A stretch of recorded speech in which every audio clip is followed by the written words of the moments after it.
പ്രിയപ്പെട്ട കൂട്ടുകാരെ, അക്ഷരപൂജയിലേക്ക് എല്ലാവർക്കും സ്വാഗതം. ഇന്ന് ഞാൻ മാധവിക്കുട്ടിയുടെ ഒരു കഥയാണ് നിങ്ങൾക്ക് വേണ്ടി അവതരിപ്പിക്കുന്നത്. നഷ്ടപ്പെട്ട നീലാംബരി എന്നാണ് കഥയുടെ പേര്. നഷ്ടപ്പെട്ട നീലാംബരി. മാധവിക്കുട്ടി. 33 വർഷങ്ങൾക്കു ശേഷം നഷ്ടപ്പെട്ടതെന്തോ തേടിക്കൊണ്ട് മധുരയിൽ വന്നെത്തിയതായിരുന്നു ശസ്ത്രക്രിയാ വിദഗ്ധയായ ഡോക്ടർ സുഭദ്രാദേവി. എന്താണ് നിങ്ങൾക്ക് നഷ്ടപ്പെട്ടത് എന്ന് വല്ലവരും ചോദിച്ചിരുന്നുവെങ്കിൽ ആ ചോദ്യത്തിന് തൃപ്തികരമായ ഒരു മറുപടി പറയാൻ സുഭദ്രയ്ക്ക് കഴിയുമായിരുന്നില്ല. പണ്ടെങ്ങോ ഈ നഗരത്തിൽ വെച്ച് അനുഭവിച്ചു തീർത്ത വേദനയെ തേടിയാണോ ഈ മടക്കയാത്ര? ആ വേദനയുടെ മാധുര്യം അന്വേഷിച്ചു മാത്രമല്ലേ ഒഴികഴിവുകൾ പറഞ്ഞ് രോഗികളെയും ആശുപത്രി അധികൃതരെയും സമാശ്വസിപ്പിച്ച് താൻ ഡ്രൈവറെയും കൂടി ഒഴിവാക്കി കാറിൽ ഈ ദീർഘയാത്രയ്ക്ക് മുതിർന്നത്? ശസ്ത്രക്രിയ കഴിഞ്ഞ് നീക്കപ്പെട്ട ഒരവയവത്തെ തേടി രോഗി ആശുപത്രിയിലേക്ക് മടങ്ങാറുണ്ടോ?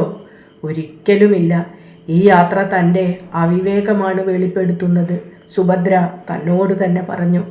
മധുര വിട്ട് മദ്രാസിൽ പഠിച്ചിരുന്നപ്പോഴും പിന്നീട് ഭർത്താവ് ഒന്നിച്ച് കോഴിക്കോട്ട് ജീവിച്ചപ്പോഴും മധുര എന്ന നഗരം ഒളിമങ്ങിയ ഒരു കിനാവ് എന്ന പോലെ സുഭദ്രയിൽ തങ്ങി നിന്നു.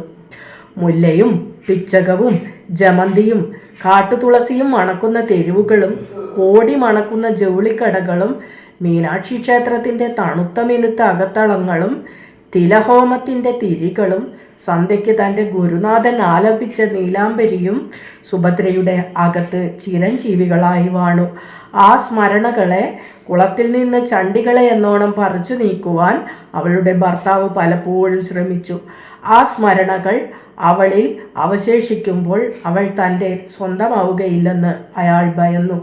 മധുരയെപ്പറ്റി സംസാരിക്കുമ്പോൾ സുഭദ്രയെ നീ മറ്റൊരാളായി മാറുന്നു, അയാൾ പറഞ്ഞു. തന്നെ സംഗീതം അഭ്യസിപ്പിച്ച ബ്രാഹ്മണ യുവാവിനെ പറ്റി സുഭദ്ര അപൂർവമായി മാത്രം സംസാരിച്ചു. എന്നിട്ടും ആ ഗുരുശിഷ്യ ബന്ധത്തിൻ്റെ കറുത്ത നിഴൽ അവളുടെയും ഭർത്താവിൻ്റെയും നടുവിൽ വീണുകിടന്നു. സത്യം പറയൂ, നീ മറ്റു വല്ലവരുടെയും കാമുകിയായിരുന്നോ? ഭർത്താവ് ചോദിച്ചു. വിവാഹിതയാകുന്നതുവരെ ഞാൻ കന്യകയായിരുന്നു, അവൾ പറഞ്ഞു. അഭിമാനത്തോടെയല്ല അവൾ ആ യാഥാർത്ഥ്യം വെളിപ്പെടുത്തിയത്. കന്യകാത്വം നഷ്ടപ്പെടാഞ്ഞത് ഒരു ദൗർഭാഗ്യമായി താൻ കരുതുന്നു എന്ന ധ്വനി അവളുടെ സ്വരത്തിലുണ്ടായിരുന്നു. ഭർത്താവ് ദുഃഖത്തിലായി. ഡോക്ടർ സുഭദ്രാദേവിയും അവരുടെ ഭർത്താവായ ചന്ദ്രശേഖര മേനോനും ആദർശ ദമ്പതികളാണെന്ന് മിത്രങ്ങളും പരിചിതരും പരസ്യമായി പ്രഖ്യാപിച്ചപ്പോൾ സുഭദ്ര ആ പ്രഖ്യാപനത്തെ എതിർത്തില്ല. ആ പ്രഖ്യാപനത്തിൽ സന്തുഷ്ടി കണ്ടെത്തിയതുമില്ല. ഹൃദയത്തിൻ്റെ ഒരജ്ഞാത കോണിൽ അനുഭവപ്പെട്ട മരവിപ്പോടെ അവൾ ഭർത്താവായി ഇണചേർന്നു. വിമുഖത വെളിപ്പെടുത്താതെ തന്നെ ഒരു സവർണ ഹിന്ദു സ്ത്രീയുടെ ഗാർഹിക കടമകൾ രാവും പകലും നിറവേറ്റി. എന്നിട്ടും ഭർത്താവ് പരാതിപ്പെട്ടു. നീ 100% ആത്മാർത്ഥത പുലർത്തുന്നത് നിന്റെ രോഗികളോട് മാത്രമാണ്. ചികിത്സകനും ചികിത്സിക്കപ്പെട്ടവനും തമ്മിലുള്ള ബന്ധം മാത്രമേ നിനക്ക് മനസ്സിലാവുകയുള്ളൂ. എനിക്ക് നിന്റെ രോഗികളോട് കലശലായ അസൂയ തോന്നുന്നു. ആ വാക്കുകൾ അവളെ ഭയചകിതയാക്കി. ഭാര്യ എന്ന നിലയിൽ താൻ പരാജയപ്പെട്ടുവോ? സ്ത്രീ എന്ന നിലയിൽ താൻ അപൂർണയാണോ?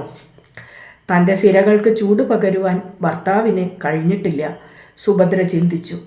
ശാസ്ത്രികൾ കുളിക്കാറുള്ള ക്ഷേത്രക്കുളത്തിൽ അദ്ദേഹത്തിൻ്റെ ജ്യേഷ്ഠത്തിയുടെ മകളും തൻ്റെ സതീർത്ഥ്യയുമായ ജ്ഞാനാമ്പാളുടെ കൂടെ നീന്തുവാനിറങ്ങിയതും വെള്ളം കുളിച്ച് മുങ്ങിത്താഴുന്നതും അവൾ വീണ്ടും ഓർത്തു. ജ്ഞാനത്തിൻ്റെ നിലവിളി കേട്ട് അദ്ദേഹം നീന്തി വന്ന് തന്നെ പൊക്കിയെടുത്ത് രക്ഷപ്പെടുത്തിയതും അവൾ ഓർമ്മിച്ചു. തന്നെ മാറോടണച്ച് അദ്ദേഹം നീന്തിയപ്പോൾ തൻ്റെ ശരീരം നീർച്ചുഴികളുള്ള സമുദ്രം പോലായി. ഊഞ്ഞാലിൽ ഇരുന്നു കൊണ്ട് പെട്ടെന്ന് താഴ്ന്നതുപോലെ ഒരു തോന്നൽ അടിവയറ്റിൽ അനുഭവപ്പെട്ടു. അതായിരുന്നോ കാമത്തിൻ്റെ ആദ്യത്തെ ആക്രമണം? പൂണൂൽ ഒട്ടിക്കിടന്ന ആ മാർവിടത്തിൻ്റെ സ്പർശം വീണ്ടും ഏൽക്കുവാൻ താൻ എത്ര തവണ ആഗ്രഹിച്ചു. വിയർപ്പിൽ നനഞ്ഞ സിന്ദൂരപ്പൊട്ടും ആ കഴുത്തിലണിഞ്ഞ ഒറ്റ രുദ്രാക്ഷവും അവളുടെ കിനാവുകളിൽ പ്രവേശിച്ചു. വിവാഹിതയായിട്ടും ആ സിന്ദൂരപ്പൊട്ട് സ്മരണയിൽ നിന്നോ സ്വപ്നങ്ങളിൽ നിന്നോ മാഞ്ഞുപോയില്ല. മധുരയിലെ നേത്രരോഗ വിദഗ്ധനായിരുന്നു സുഭദ്രയുടെ അച്ഛൻ. തൻ്റെ കൂട്ടുകാരികൾ ഒരു രാമാനുജം ശാസ്ത്രികളുടെ മഠത്തിൽ പോയി സംഗീതം പഠിക്കുന്നു എന്ന് പറഞ്ഞപ്പോൾ സുഭദ്രയ്ക്കും ആ ക്ലാസ്സിൽ ചേരുവാൻ അദ്ദേഹം അനുവാദം നൽകി. തൻ്റെ ഏറ്റവും പ്രിയപ്പെട്ട സ്നേഹിത ജ്ഞാനത്തിൻ്റെ അമ്മാമനാണ് ശാസ്ത്രികൾ എന്ന് സുഭദ്ര പറഞ്ഞപ്പോൾ അച്ഛന് അവളെ വൈകുന്നേരം മഠത്തിലേക്ക് അയക്കുവാൻ യാതൊരു വൈമനസ്യവും തോന്നിയില്ല. ജ്ഞാനത്തിൻ്റെ ഒന്നിച്ചു പോവുക, ജ്ഞാനത്തിൻ്റെ ഒന്നിച്ച് വീട്ടിലേക്ക് മടങ്ങുക, അത്രമാത്രം.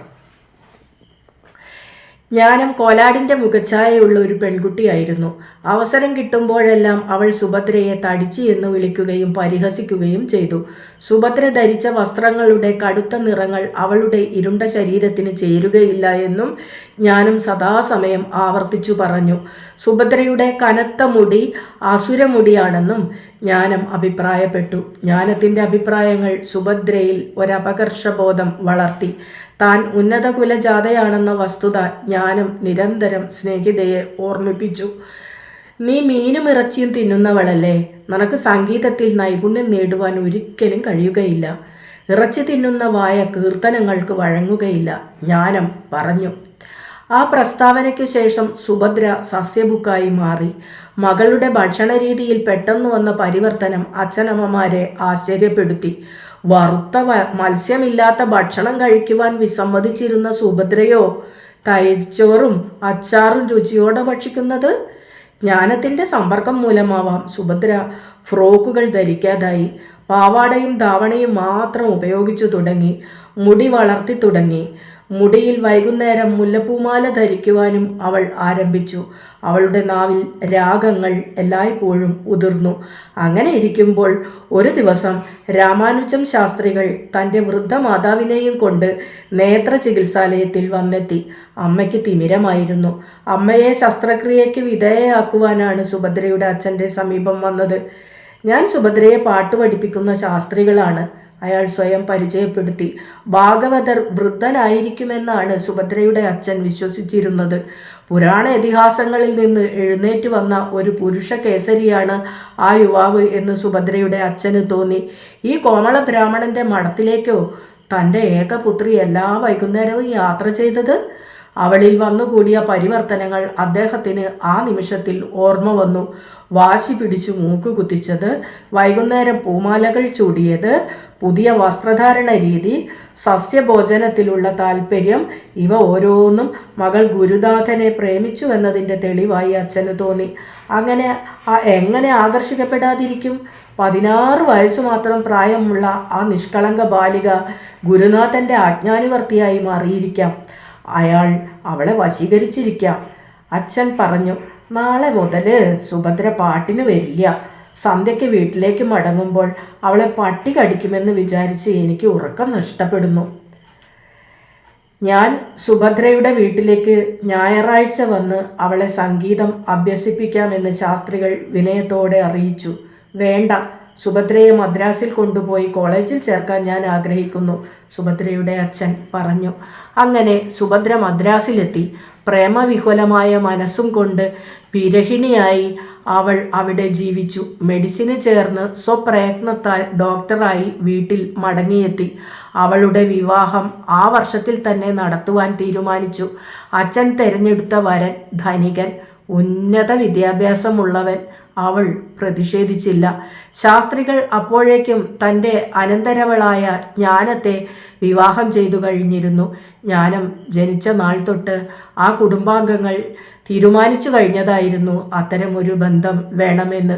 വിവാഹിതയായ ജ്ഞാനം പുതിയ പട്ടുചേല ഉടുത്ത് കപോലങ്ങളിൽ പച്ചമഞ്ഞൾ തേച്ച് സുഭദ്രയെ കാണുവാനെത്തി. അവൾ സന്തുഷ്ടയായി കാണപ്പെട്ടു. ശാസ്ത്രികൾക്ക് തന്നോടുള്ള വാത്സല്യത്തെപ്പറ്റി ജ്ഞാനം പറയുവാൻ ആരംഭിച്ചപ്പോൾ സുഭദ്ര അവളുടെ വായ പൊത്തി. എനിക്ക് ഇത്തരം രഹസ്യങ്ങൾ അറിയുവാൻ താല്പര്യമില്ല, അവൾ ജ്ഞാനത്തോട് പറഞ്ഞു. നിനക്ക് എന്നോട് അസൂയ തോന്നുന്നു അല്ലേ? നിനക്ക് അദ്ദേഹത്തിനെ സ്വന്തമാക്കുവാൻ ആഗ്രഹമുണ്ടായിരുന്നു എന്ന് എനിക്കറിയാം. എന്തു മഹാപാപമാണ് ഇത്തരം അസംബന്ധങ്ങൾ പറയൽ. എനിക്ക് ശാസ്ത്രികളോട് ഒരു ശിഷ്യയ്ക്ക് തോന്നുന്ന ഭക്തിയും ബഹുമാനവും മാത്രമേ തോന്നിയിട്ടുള്ളൂ, സുഭദ്ര പറഞ്ഞു. ജ്ഞാനം പൊട്ടിച്ചിരിച്ചു. നിന്റെ ഭക്തിയും ബഹുമാനവും അറിയാം. അദ്ദേഹം നിന്നെ വെള്ളത്തിൽ നിന്ന് രക്ഷിച്ചപ്പോൾ നീ അദ്ദേഹത്തിൻ്റെ ശരീരം മുറുക്കെ പിടിക്കുന്നത് ഞാൻ കണ്ടുവല്ലോ. മുങ്ങി മരിക്കാറായ ആരുടെ കൈകൾക്കും രക്ഷിച്ചവനെ മുറുകെ പിടിക്കുവാൻ സാധിക്കുകയില്ല, ജ്ഞാനം പറഞ്ഞു. നീ അപരാധം പറഞ്ഞു വരുത്തരുത്. എൻ്റെ വിവാഹം ഉറപ്പിച്ചു കഴിഞ്ഞു, സുഭദ്ര പിറുപിറുത്തു. തൻ്റെ കിടപ്പറ രഹസ്യങ്ങൾ ഓരോന്നോരോന്നായി സതീർത്ഥയ്ക്ക് കൈമാറാമെന്ന് ജ്ഞാനം പറഞ്ഞപ്പോൾ നീരസത്തോടെ സുഭദ്ര എഴുന്നേറ്റ് മുറി വിട്ടുപോയി. ശാസ്ത്രികളെ കാണുവാനോ അദ്ദേഹത്തെ വിവാഹത്തിന് ക്ഷണിക്കുവാനോ സുഭദ്ര തുനിഞ്ഞില്ല. സുഭദ്രയുടെ ഭർത്താവ് അവളുടെ സ്നേഹരഹിതമായ പെരുമാറ്റത്തെ വിമർശിച്ചു. ക്ലിനിക്കിൽ വരുന്ന രോഗികളോ രോഗികളുടെ രക്ഷകരോ രോഗത്തെപ്പറ്റിയല്ലാതെ രണ്ടക്ഷരം ഉരിയാടുമ്പോഴേക്കും അദ്ദേഹം അസ്വസ്ഥനായി ഇടനാഴിയിൽ ഉലാത്തി തുടങ്ങും. ആ കാലച്ച കേട്ട് രോഗികളും നിശബ്ദരായി. ചന്ദ്രശേഖര മേനോൻ തൻ്റെ ഭാര്യയുടെ രോഗികളോട് ഒരിക്കലും സംസാരിച്ചില്ല. അവരിൽ സുപരിചിതരോടും ചിരിച്ചില്ല. തന്നിൽ നിന്നും തൻ്റെ ഭാര്യയെ അകറ്റുന്ന ശത്രുക്കൾ എന്ന മട്ടിലാണ് അദ്ദേഹം അവരെ കണ്ടത്. സുഭദ്രയും താനും തനിച്ച് TV കാണുക, അന്യോന്യം പുസ്തകങ്ങൾ വായിച്ചു കേൾപ്പിക്കുക, നടക്കുവാൻ പോവുക, കാറിൽ സായാഹ്ന സവാരി ചെയ്യുക, ഇവയെല്ലാമായിരുന്നു ആ ഭർത്താവിൻ്റെ മോഹങ്ങൾ. പക്ഷേ ക്ലിനിക്കിനു മുന്നിൽ ക്യൂവിൽ നിന്ന് ജനവൃന്ദം. ഫോൺ സദാസമയവും ശബ്ദിച്ചു. ആശുപത്രികളിൽ നിന്ന് അടിയന്തര സന്ദേശങ്ങൾ വന്നെത്തി. ഉടനടി ശസ്ത്രക്രിയ ആവശ്യപ്പെടുന്ന അത്യാഹിതങ്ങളെപ്പറ്റി ആശുപത്രിക്കാർ സുഭദ്രയെ ഓർമ്മിപ്പിച്ചു. ചില ദിവസങ്ങളിൽ സുഭദ്ര ഉറങ്ങിക്കിടക്കുമ്പോൾ മേനോൻ ഫോണിൽ പറയും, ഡോക്ടർ സുഭദ്ര ഇവിടെ ഇല്ല, അമ്മയെ കാണുവാൻ ഗുരുവായൂർക്ക് പോയിരിക്കുകയാണ്. അത്തരം നുണകൾ സുഭദ്രയെ ചൊടിപ്പിച്ചു. എൻ്റെ രോഗി മരിച്ചാൽ നിങ്ങൾക്ക് ഛേദമില്ല, ഓ? അവൾ ചോദിച്ചു. മരിക്കുവാൻ യോഗമുണ്ടെങ്കിൽ രോഗി മരിക്കും. നിനക്കും അയാളെ രക്ഷിക്കുവാൻ കഴിയില്ല. ദൈവത്തിലും വലുതാണോ ഡോക്ടർ? ചില രാത്രികളിൽ ഫോൺ ശബ്ദിക്കാതെ അപൂർവ വേളകളെ ഉറങ്ങിക്കിടക്കുന്ന ആ സുന്ദരിയുടെ ത്വക്കിൻ്റെയും തലമുടിയുടെയും പരിമളം മേനോൻ ആർത്തിയോടെ നുകർന്നു. മുടിയിൽ നര വീണിട്ടും തൻ്റെ ഭാര്യയുടെ സൗകുമാര്യത്തിന് കോട്ടം തട്ടിയിട്ടില്ലെന്ന് അദ്ദേഹം ആശ്ചര്യത്തോടെ മനസ്സിലാക്കി. ലാളിക്കപ്പെടുന്നതിൽ പ്രതിഷേധിക്കാത്ത ആ ഭാര്യ ലാളിക്കുവാനോ പ്രേമം പ്രദർശിപ്പിക്കുവാനോ ഒരിക്കലും സന്നദ്ധയായില്ല. എനിക്ക് നിന്റെ രോഗികളോട് അസൂയ തോന്നുന്നു, മേനോൻ പറഞ്ഞു. ഒരു ഡോക്ടർക്ക് തൻ്റെ രോഗിയുടെ മിത്രമായും വർത്തിച്ചുകൂടെ എന്ന് സുഭദ്ര ഭർത്താവിനോട് ചോദിച്ചു. ഒരിക്കലും അത് പാടില്ല. സുഹൃത് ബന്ധം സെൻറ്റിമെൻറ്റാലിറ്റിക്ക് വഴിയൊരുക്കും. ചികിത്സകനും അത് ചികിത്സിക്കപ്പെടുന്നവനും ഒരുപോലെ ആപൽക്കരമായി ഭവിക്കും. നിന്റെ മിത്രത്തിൻ്റെ വയറു കീറുമ്പോൾ നിന്റെ വിരലുകൾക്ക് വിറയൽ അനുഭവപ്പെടില്ലേ? ചന്ദ്രശേഖര മേനോൻ അളന്നു ചിട്ടപ്പെടുത്തിയ ഒരു ജീവിതശൈലിയാണ് ശീലിച്ചു പോന്നത്. 3 or 4 മിത്രങ്ങൾ മാത്രമേ അദ്ദേഹത്തിനുണ്ടായിരുന്നുള്ളൂ. അവരുടെ വീടുകളിൽ ചെന്ന് ആഹാരം കഴിക്കുവാൻ അദ്ദേഹം സന്നദ്ധത പ്രകടിപ്പിച്ചു. അവരെ മാത്രമേ സ്വന്തം വീട്ടിലേക്ക് ക്ഷണിക്കുകയുണ്ടായുള്ളൂ. പരിചിതരെ ക്ലബിലോ പൊതുസ്ഥലങ്ങളിലോ വെച്ചു കണ്ടാൽ വെറും ഒരു പുഞ്ചിരി, 3 വാക്കിലൊതുങ്ങുന്ന ഒരു കുശലാന്വേഷണവും. അത്രമാത്രം. അപരിചിതരുടെ മുന്നിൽ ചന്ദ്രശേഖര മേനോൻ്റെ മുഖം പൂട്ടിയിട്ട കവാടമായി മാറി. വർഷത്തിൽ ഒരിക്കൽ സുഭദ്ര തൻ്റെ ഭർത്താവ് ഒന്നിച്ച് ഗുരുവായൂരിലേക്ക് ക്ഷേത്ര ദർശനത്തിനായി പോവാറുണ്ടായിരുന്നു. ക്ഷേത്ര കവാടത്തിലേക്ക് നടക്കുമ്പോൾ കൈ നീട്ടുന്ന യാചകർക്കായി 50 രൂപ നാണ്യങ്ങളാക്കി മാറ്റി മേനോൻ തൻ്റെ തുവാലയിൽ കെട്ടി കരുതി വെച്ചു. സുഭദ്രയുടെ മേൽ ആരും ആ തിരക്കിൽ വന്നു വീഴാതിരിക്കുവാൻ തൻ്റെ രോമനിബിഡമായ കരങ്ങൾ കൊണ്ട് അവൾക്ക് ചുറ്റും ഒരു രക്ഷാവലയം സൃഷ്ടിച്ചുകൊണ്ടാണ് മേനോൻ ക്ഷേത്രനടയിൽ മുന്നോട്ടു നീങ്ങിയത്. 50 രൂപയും യാചകർക്ക് കൊടുത്തു കഴിഞ്ഞാൽ 51ാമനായ യാചകനോട് അദ്ദേഹം കയർക്കുക പതിവായിരുന്നു. പെട്ടെന്ന് ആ മുഖത്തെ ശാന്തത മാഞ്ഞു. പോ, ആളെ ഉപദ്രവിക്കാതെ കടന്നു പോ, മേനോൻ ഉച്ചത്തിൽ വിളിച്ചു പറഞ്ഞു. ശ്രീകോവിലിൽ വിഗ്രഹ ദർശനത്തിനായി ശ്രമിക്കുമ്പോൾ ഏതെങ്കിലും പുരുഷൻ തൻ്റെ ഭാര്യയെ അറിയാതെ തന്നെ സ്പർശിച്ചു പോയാൽ മേനോൻ കയർക്കും. മുഖത്ത് കണ്ണില്ലേ? സ്ത്രീകളുടെ മേല് കടന്നു വീണ? അദ്ദേഹം ചോദിക്കും. 6 അടിയിലധികം ഉയരമുള്ള ഒരു ബലിഷ്ഠകായനായിരുന്നത് കൊണ്ടാവാം ആരും അദ്ദേഹവുമായി തർക്കിക്കുവാൻ ഒരുമ്പെട്ടില്ല. പക്ഷേ ലജ്ജ കൊണ്ടും അപമാനഭാരം കൊണ്ടും സുഭദ്രയുടെ മുഖം വിവർണമാകാറുണ്ടായിരുന്നു. തങ്ങൾക്ക് കുട്ടികൾ ഉണ്ടാവാത്തതിൽ ഖേദം പ്രകടിപ്പിച്ചിരുന്ന മേനോൻ ഒടുവിൽ അവളുടെ വന്ധ്യത്വം ഒരനുഗ്രഹമായി കണക്കാക്കി. കുട്ടികളെ ശ്രദ്ധിക്കുവാൻ നിനക്ക് ഒരിക്കലും സമയം കിട്ടുമായിരുന്നില്ല. നിനക്ക് എല്ലായ്പ്പോഴും രോഗികളെ പറ്റിയുള്ള ചിന്തയായിരിക്കും, അദ്ദേഹം പറഞ്ഞു. രോഗികളെ ശപിച്ചുകൊണ്ടിരുന്ന ആ മനുഷ്യൻ ഒടുവിൽ ഒരു രോഗിയായി മാറിയപ്പോൾ സുഭദ്രയുടെ കുറ്റബോധം അവളെ അസ്വസ്ഥയാക്കി. അദ്ദേഹത്തോട് അദ്ദേഹം അർഹിക്കുന്ന നീതി പുലർത്താൻ തനിക്ക് കഴിഞ്ഞില്ല എന്ന് അവൾക്ക് തോന്നി. അദ്ദേഹത്തെക്കാൾ 10 ഇരട്ടി ധനം സമ്പാദിച്ചു തുടങ്ങിയതുകൊണ്ടാവാം തന്നിൽ അഹംഭാവം വളർന്നു വന്നത്. ആദ്യകാലത്ത് താൻ അദ്ദേഹത്തെ ബഹുമാനിച്ചിരുന്നു, ഭയപ്പെട്ടിരുന്നു. പുരാതനവും ശ്രേഷ്ഠവുമായ ഒരു തറവാട്ടിൽ നിന്ന് ഒരാൾ തനിക്ക് ഭർത്താവായി വരുമെന്ന് സുഭദ്ര പ്രതീക്ഷിച്ചിരുന്നില്ല. താൻ തമിഴ്നാട്ടിൽ വളർന്നവളായതുകൊണ്ടും തൻ്റെ നിറം താവിട്ടായതുകൊണ്ടും അമ്മയുടെ നാട്ടിലേക്ക് ഓണക്കാലത്ത് ചെന്നെത്തുമ്പോൾ ബന്ധുക്കൾ തന്നെ ചെട്ടിച്ചി എന്ന് വിളിച്ചത് സുഭദ്ര ഓർത്തു. ചന്ദ്രശേഖര മേനോന് സുന്ദരികളെ വിവാഹം ചെയ്യാമായിരുന്നു. ആഭിജാത്യമുള്ള പെൺകുട്ടികളെ മലയാളം തമിഴ് ചുവയോടെ മാത്രം ഉച്ചരിക്കുന്ന തന്നെ എന്തുകൊണ്ട് അദ്ദേഹം ഭാര്യയായി തിരഞ്ഞെടുത്തു? ഒരിക്കൽ അദ്ദേഹം പറഞ്ഞു, നീ ദ്രൗപദിയുടെ രൂപലക്ഷണങ്ങൾ ഉള്ളവളാണ്, പക്ഷേ എന്നെ ഏറ്റവും ആകർഷിച്ചത് നിന്റെ വിനയശീലമാണ്. ആ വിനയശീലം എവിടെ പോയി ഒളിച്ചു? രോഗികൾക്കും രക്ഷകർക്കും കാണപ്പെട്ട ദൈവമായി മാറിയപ്പോൾ അവനവനെ പറ്റി അകാരണമായ മതിപ്പ് അവളിൽ ജനിച്ചു. താൻ ലോകത്തിൻ്റെ അച്ചുതണ്ടായി മാറിയെന്ന ഒരു ധാരണ അവൾക്കുണ്ടായി. വീട് പുതുക്കി പണിതു. കിടപ്പറയിൽ എയർ കണ്ടീഷണർ വന്നു ചേർന്നു. വേലക്കാരുടെ സംഖ്യ വർദ്ധിച്ചു. ഇല്ലാത്തതെങ്കിലും വില കൂടിയ പട്ടുസാരികൾ മാത്രം അവൾ ധരിച്ചു തുടങ്ങി. ഫർണിച്ചർ പുതുക്കി. തിരശീലകളും പരവതാനികളും പുതുക്കി. പുതുക്കാൻ കഴിയാത്ത ഏക വസ്തു അവളുടെ ഭർത്താവായിരുന്നു. അദ്ദേഹം ഉദ്യാനത്തിലും അകത്തളങ്ങളിലും പഴയ ബനിയനും മുണ്ടും മാത്രം ധരിച്ച് ഉലാത്തിക്കൊണ്ടിരുന്നു. മുൻവശത്തെ ഒരു പല്ല് വീണുപോയപ്പോൾ കൃത്രിമ ദന്തം വാങ്ങി വെക്കുവാൻ വിസമ്മതിച്ചുകൊണ്ട്. പല്ലുണ്ടെങ്കിലും പല്ലില്ലെങ്കിലും ചന്ദ്രശേഖര മേനോൻ തന്നെ, അദ്ദേഹം പൊട്ടിച്ചിരിച്ചുകൊണ്ട് പറഞ്ഞു. സുഭദ്രയ്ക്ക് ആ ചിരിയിൽ പങ്കുകൂടുവാൻ മനസ്സു വന്നില്ല. തൻ്റെ ജീവിതത്തിന് ജീർണത സംഭവിക്കുന്നു എന്ന് ആ നിമിഷത്തിൽ അവൾക്ക് തോന്നി. സന്ധ്യാനേരത്ത് കുളിച്ച് വരാന്തയിൽ നിന്ന് മുടിയിഴകളിൽ വിരലോടിക്കുമ്പോൾ അവൾ ശാസ്ത്രികൾ നീലാംബരി ആലപിക്കുന്നതിനെ പറ്റി ഓർത്തു. വിദൂരതയിൽ സൂര്യൻ പട്ടട പോലെ എരിഞ്ഞടങ്ങുമ്പോൾ അവൾ ആ ഗായകൻ്റെ കണ്ണുകളുടെ തീക്ഷ്ണതയെപ്പറ്റിയും ഓർത്തു. നമുക്ക് മധുര മീനാക്ഷി ക്ഷേത്രം ഒന്ന് സന്ദർശിക്കാം. ഞാൻ 2 ദിവസം അവധിയെടുക്കാം, സുഭദ്ര ഒരു ദിവസം ഭർത്താവിനോട് പറഞ്ഞു. ഗുരുവായൂരുള്ളപ്പം മലയാളികളായ നമുക്ക് മറ്റൊരു ക്ഷേത്രവും ആവശ്യമില്ല, മേനോൻ പറഞ്ഞു. രോഗഗ്രസ്തനാവുന്നതിനു മുമ്പാണ് അദ്ദേഹം അങ്ങനെ പറഞ്ഞത്. വാദം പിടിച്ച് ശരീരം തളർന്ന് അവശനായി കിടക്കുമ്പോൾ അദ്ദേഹം നിശബ്ദനായി കണ്ണീർ പൊഴിച്ചുകൊണ്ടിരുന്നു. അദ്ദേഹത്തിൻ്റെ ദുഃഖത്തിൻ്റെ കാരണങ്ങൾ സുഭദ്രയ്ക്ക് അജ്ഞാതങ്ങളായിരുന്നു. അവൾ സ്വന്തം കൈകൊണ്ട് പിഴിഞ്ഞെടുത്ത നാരങ്ങാനീര് അദ്ദേഹത്തിൻ്റെ വായിൽ ഒഴിച്ചു കൊടുത്തു. സ്വയം അദ്ദേഹത്തിൻ്റെ ശരീരം ചൂടുവെള്ളത്തിൽ മുക്കി പിഴിഞ്ഞ് തോർത്തുകൊണ്ട് വൃത്തിയാക്കി. ഡോക്ടർ സുഭദ്രയുടെ പരിചരണം നോക്കിക്കണ്ട വേലക്കാരും മിത്രങ്ങളും അവളുടെ പാതിവൃത്യത്തെ ശ്ലാഘിച്ച് സംസാരിച്ചു. താൻ 3 ദിവസത്തിന് കോഴിക്കോട് വിടുകയാണെന്നും ഡോക്ടർ സുഭദ്ര ആശുപത്രിയിൽ അറിയിച്ചപ്പോൾ രോഗികളുടെ ബന്ധുക്കൾ പരിഭ്രാന്തരായി. എന്തിനാണ് പരിഭ്രമിക്കുന്നത്? ഞാൻ അല്ലാതെയും ഡോക്ടർമാർ ഇവിടെ ധാരാളമുണ്ടല്ലോ. എനിക്ക് വയസ്സായി തുടങ്ങി, ഞാൻ എന്നൊന്നും ജീവിച്ചിരിക്കുകയില്ല, ഡോക്ടർ സുഭദ്ര പറഞ്ഞു. കോഴിക്കോട് നഗരത്തിലെ ഏറ്റവും അധികം സൽപ്പേര് നേടിയെടുത്ത ഡോക്ടർ യഥാർത്ഥത്തിൽ സുഭദ്രയായിരുന്നു. ധനേച്ഛ കൂടാതെ ആതുര സേവനം നടത്തിയിരുന്ന ആ സ്ത്രീയെ സമൂഹം ആരാധിച്ചു.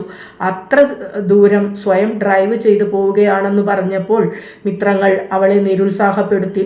ഡ്രൈവറെ കൂടെ കൊണ്ടുപോവാൻ മനസ്സില്ലെങ്കിൽ ഡ്രൈവിംഗ് അറിയാവുന്ന ഒരു ബന്ധുവിനെ കൂടി കൊണ്ടുപോവാമല്ലോ, അവൾ ചോദിച്ചു. തനിക്ക് ഏകാന്തത അത്യാവശ്യമായി തീർന്നിരിക്കുന്നു എന്ന് സുഭദ്ര പറഞ്ഞു.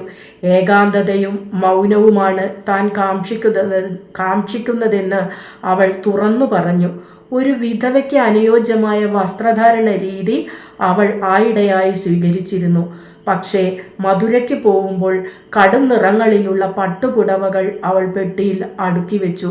മധുവിധുവിന് പുറപ്പെടുന്ന വധുവിൻ്റെ ഹൃദയമിടിപ്പോടെ അവൾ സമാനങ്ങൾ ഒതുക്കി. സുഗന്ധദ്രവ്യങ്ങൾ, മുത്തുമാലകൾ, ചുവന്ന കല്ലുവെച്ച ആഭരണങ്ങൾ.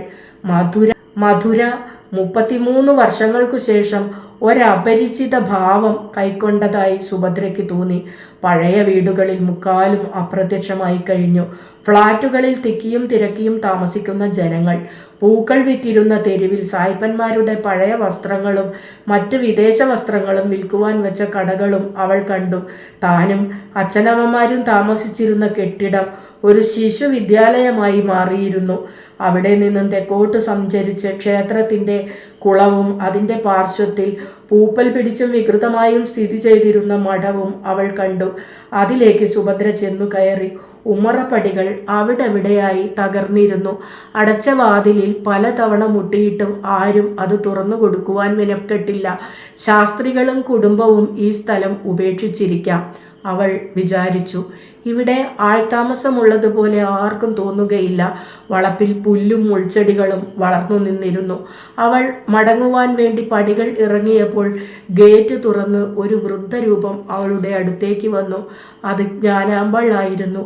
ഏകദേശം 50 വയസ്സായി കാണും ആ സ്ത്രീക്ക്. പക്ഷേ കാഴ്ചയിൽ 70 എന്ന് തോന്നിക്കുന്ന വൈകല്യങ്ങൾ സുഭദ്ര ജ്ഞാനത്തിൻ്റെ ആകൃതിയിൽ കണ്ടു.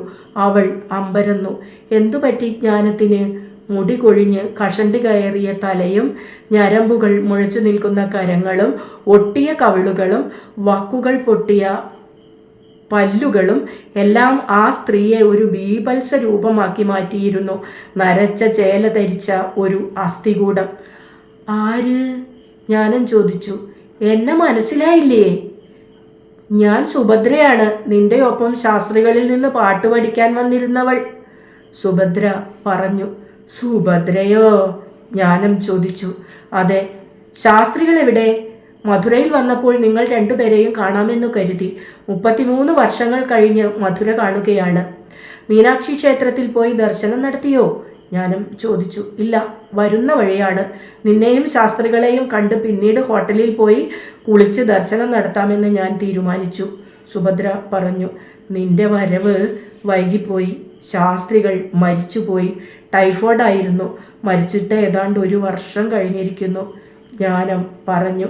ഞാൻ വർത്തമാന കടലാസിൽ കണ്ടില്ലല്ലോ, സുഭദ്ര അത്ഭുതം പ്രകടിപ്പിച്ചു. വർത്തമാന കടലാസിൽ അച്ചടിക്കേണ്ട വർത്തമാനമൊന്നുമല്ലല്ലോ ശാസ്ത്രികളുടെ മരണം. അദ്ദേഹം വെറും ഒരു ഭാഗവതർ. പേരോ പണമോ സമ്പാദിക്കുവാൻ ഭാഗ്യമുണ്ടായില്ല. അരിഷ്ടിച്ചു ജീവിച്ചു, അരിഷ്ടിച്ചു മരിച്ചു. കുട്ടികളില്ലാത്തതിനെപ്പറ്റി ഞാൻ പരാതിപ്പെടുമ്പോൾ അദ്ദേഹം പറഞ്ഞു, എല്ലാ ശിഷ്യരും എനിക്ക് കുട്ടികൾ തന്നെ. ഏത് ആപൽഘട്ടത്തിലും അവർ നമ്മെ സഹായിക്കുമെന്ന്. എന്നിട്ട് എന്തുണ്ടായി? പഴയ ശിഷ്യർക്കൊക്കെയും കത്തുകൾ എഴുതി തപാലിലിട്ടു. ആരും മറുപടി അയച്ചില്ല. ആരും പണം അയക്കാൻ മെനക്കെട്ടില്ല. ചികിത്സയ്ക്ക് കൂടി പണം തികഞ്ഞില്ല, ജ്ഞാനം ഇടറിയ സ്വരത്തിൽ പറഞ്ഞു. സുഭദ്ര ജ്ഞാനത്തിനെ ആശ്ലേഷിച്ചു. അവരുടെ ജാക്കറ്റിൻ്റെ വിയർപ്പുമണം അവൾക്ക് അസഹ്യമായി തോന്നി. ദിവസങ്ങളോളം കുളിക്കാത്തവരുടെ ശരീരഗന്ധമായിരുന്നു ജ്ഞാനത്തിൻ്റെ ഗന്ധം. സുഭദ്രയുടെ ഉള്ളിൽ കൊടുങ്കാറ്റുകൾ ഉയരുകയായിരുന്നു. കഴിയുന്നതും വേഗം ഹോട്ടൽ മുറിയിലെത്തി ഉറക്കെ കരഞ്ഞ് ആ കരച്ചിലിൽ ആശ്വാസം തേടണമെന്ന് അവൾക്ക് തോന്നി. ഞാൻ എന്തു സഹായമാണ് ചെയ്തു തരേണ്ടത്? അവൾ ജ്ഞാനത്തോട് ചോദിച്ചു. ഇനി എന്തു സഹായമാണ് എനിക്ക് ആവശ്യം? ഒന്നും വേണ്ട. ഞാൻ അദ്ദേഹവുമായി ആദ്യം കലഹിച്ചത് സുഭദ്ര കാരണമായിരുന്നു. സുഭദ്രയ്ക്ക് മാത്രമേ വ്യായാമി പഠിപ്പിച്ചു കൊടുത്തിട്ടുള്ളൂ എന്ന് അദ്ദേഹം ഒരിക്കൽ പറഞ്ഞു. അത് സ്വാഭാവികമായും എന്നെ ക്ഷുഭിതയാക്കി. എന്നെയും ആ മഹേശസ്തുതി പഠിപ്പിക്കണമെന്ന് ഞാൻ അപേക്ഷിച്ചു. നിനക്ക് അത് പഠിക്കുവാനുള്ള പക്വതയില്ല എന്ന് അദ്ദേഹം പറഞ്ഞു. അതെ സുഭദ്ര, നീ എൻ്റെ വിവാഹത്തിൻ്റെ ആദ്യഘട്ടത്തിൽ വെറുമൊരു ശത്രുവായി മാറി. സുഭദ്ര ജ്ഞാനത്തിൻ്റെ കൈകൾ തൻ്റെ ശരീരത്തിൽ നിന്ന് ധൃതിയിൽ മാറ്റി ഗേറ്റിനു നേർക്കു നടന്നു. നീ തെറ്റിദ്ധരിച്ചു. ഒരിക്കലും ശാസ്ത്രികൾ എന്നോട് പക്ഷഭേദം കാണിച്ചിട്ടില്ല, അവൾ പറഞ്ഞു. ഗേറ്റ് അടച്ചു പോകുമ്പോൾ സുഭദ്ര തിരിഞ്ഞു നോക്കി.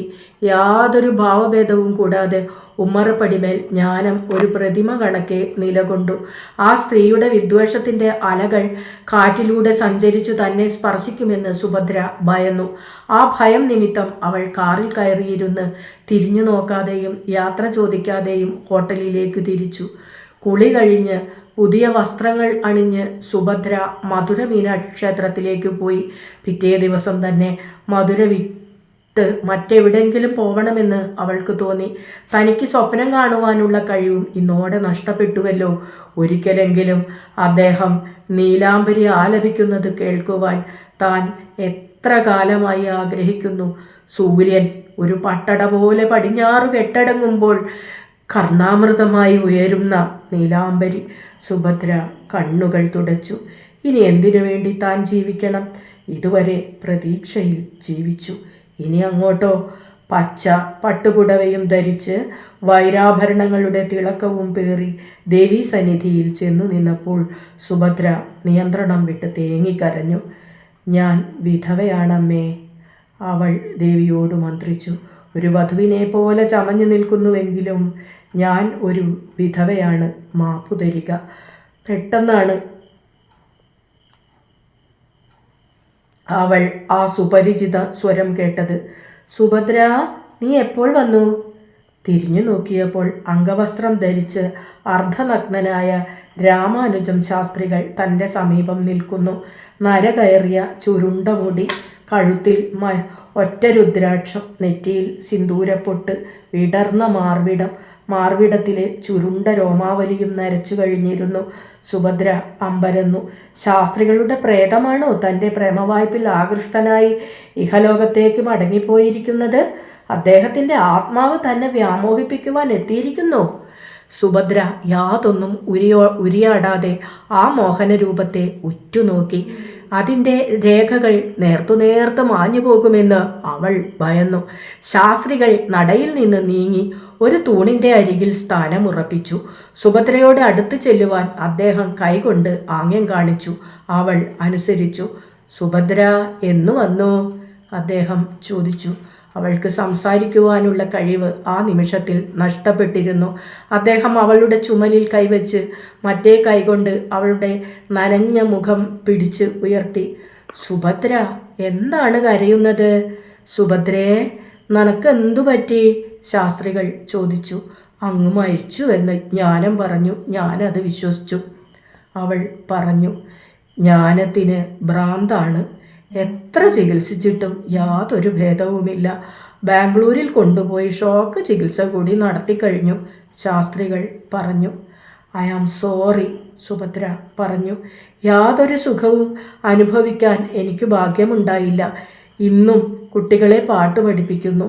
ഇന്നും അരപ്പട്ടിണിയിൽ കഴിയുന്നു. സുഭദ്രയോ? സുഖമാണോ? ഭർത്താവും കുട്ടികളും സുഖമായിരിക്കുന്നോ? ശാസ്ത്രികൾ ചോദിച്ചു. ഭർത്താവ് മരിച്ചു. ഞാൻ പ്രസവിച്ചില്ല. രോഗികളെ ശുശ്രൂഷിച്ചുകൊണ്ട് ഏകാകിനിയായി ജീവിതം നയിക്കുന്നു, അവൾ പറഞ്ഞു. ക്ഷേത്രത്തിൽ അങ്ങുമിങ്ങും പ്രത്യക്ഷപ്പെട്ട ജനങ്ങൾ തന്നെയും ശാസ്ത്രികളെയും സംശയദൃഷ്ടികളോടെ നോക്കിക്കാണുന്നുവെന്ന് സുഭദ്രയ്ക്ക് തോന്നി. മറ്റു വല്ല സ്ഥലത്തും പോയി അദ്ദേഹത്തിൻ്റെ ഒപ്പം ഇരിക്കുവാൻ അവൾ ആശിച്ചു. 33 വർഷങ്ങൾ താൻ മനസ്സിൽ ഒളിച്ചുവെച്ച വികാരങ്ങൾ അദ്ദേഹത്തെ അറിയിക്കുവാൻ അവൾ ആശിച്ചു. ഒരിക്കലെങ്കിലും തൻ്റെ സ്നേഹത്തെ നിർഭയം പ്രദർശിപ്പിക്കുവാൻ, ആ മാർവിടത്തിൽ മുഖം ചായ്ച്ചു കിടക്കുവാൻ. ഇല്ല സുഭദ്ര, ഞാൻ നിന്റെ ഹോട്ടലിലേക്ക് വരില്ല. നിന്റെ പേരിനെ കളങ്കപ്പെടുത്തുവാൻ ഞാൻ ഇച്ഛിക്കുന്നില്ല, ശാസ്ത്രികൾ പറഞ്ഞു. നിരത്തിൻ്റെ വക്കത്ത് പാർക്ക് ചെയ്ത കാറിൽ വെച്ച് തൻ്റെ അവസാനത്തെ കരുനീക്കമായ കരച്ചിൽ ആരംഭിച്ചപ്പോഴും ശാസ്ത്രികൾ സൗമ്യത കൈവിട്ടില്ല. നമുക്ക് ഓരോരുത്തർക്കും ഓരോ കടമകളുണ്ട്. അവ നിർവഹിക്കലാണ് ജീവിത ലക്ഷ്യം. നീ നിന്റെ ഭർത്താവിൻ്റെ സൽപ്പേര് കളഞ്ഞു കുളിക്കരുത്. ഞാൻ ഉന്മാദിനിയായ ഭാര്യയെ ശുശ്രൂഷിച്ച് ഇവിടെ തന്നെ ജീവിക്കണം. മറ്റൊരു മാർഗവും ഈ ജന്മത്തിൽ നമുക്ക് വിരിച്ചിട്ടില്ല, അദ്ദേഹം പറഞ്ഞു. നിരത്തിൻ്റെ പിന്നിൽ സ്ഥിതി ചെയ്തിരുന്ന ഒരു കെട്ടിടത്തിൽ നിന്ന് പെട്ടെന്ന് നീലാംബരിയുടെ അലകൾ ഉയർന്നു. അതേ നിമിഷത്തിൽ ആകാശത്തിൽ ഒരു വിളർത്ത ചന്ദ്രകല പ്രത്യക്ഷപ്പെട്ടതായി സുഭദ്ര കണ്ടു. 1993 മാധവിക്കുട്ടി രചിച്ച കഥയാണ് നഷ്ടപ്പെട്ട നീലാംബരി.